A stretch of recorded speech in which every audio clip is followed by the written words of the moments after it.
Hola, som en Jordi, l'Arola, la Katie, la Valíria. i l'Aaron i la Daniela. D'on ets i com era la teva vida abans de marxar? Soc del Brasil, precisament de l'estat de São Paulo, i fa 20 anys que visc aquí a Catalunya, i la meva vida abans de marxar era una vida normal, una vida d'una persona normal, com qualsevol altra persona de qualsevol altre país. Per què vas decidir emigrar? Vaig decidir emigrar primer per una qüestió personal, tenia ganes de conèixer altres països i tal, i també per una qüestió, evidentment, econòmica, no? El país d'on jo vinc, les condicions econòmiques per a una persona de la meva edat en aquella època no eren tan bones, i per tant vaig decidir fer aquest pas d'arribar a un altre país i intentar obtenir millors condicions de vida. Va ser fàcil obtenir documents? No, no va ser fàcil obtenir documentació, primer per una qüestió del tipus de govern que hi havia en aquella època, no? O sigui que les facilitats no eren grans. Però amb el passar del temps, evidentment, jo vaig decidir casar-me, ens vam decidir casar jo i la meva parella, perquè ella és catalana, i aquí va ser quan jo vaig tenir l'oportunitat de tenir la documentació. Vas trobar obstacles legals o econòmics?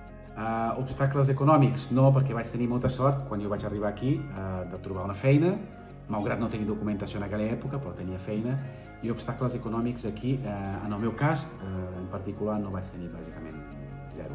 Quines dificultats vas trobar en arribar? Les dificultats que jo vaig trobar aquí quan jo vaig arribar bàsicament van ser la lingüística, no? Que aquí es parla català i jo no parlava ni castellà, bàsicament, i el català zero. Per tant, jo crec que per mi va ser la lingüística. Has viscut situacions de discriminació?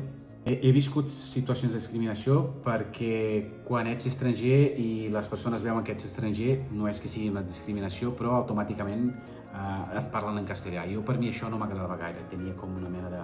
em sentia discriminat.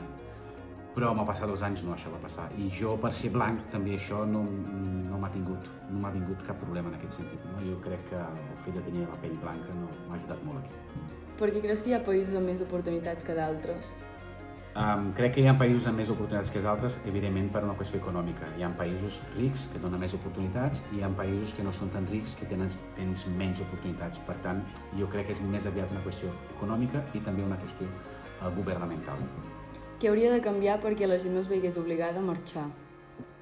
Crec que sobretot són les polítiques de cada país. Els països han de millorar les seves polítiques econòmiques, sobretot perquè la gent no marxi dels seus països, evidentment.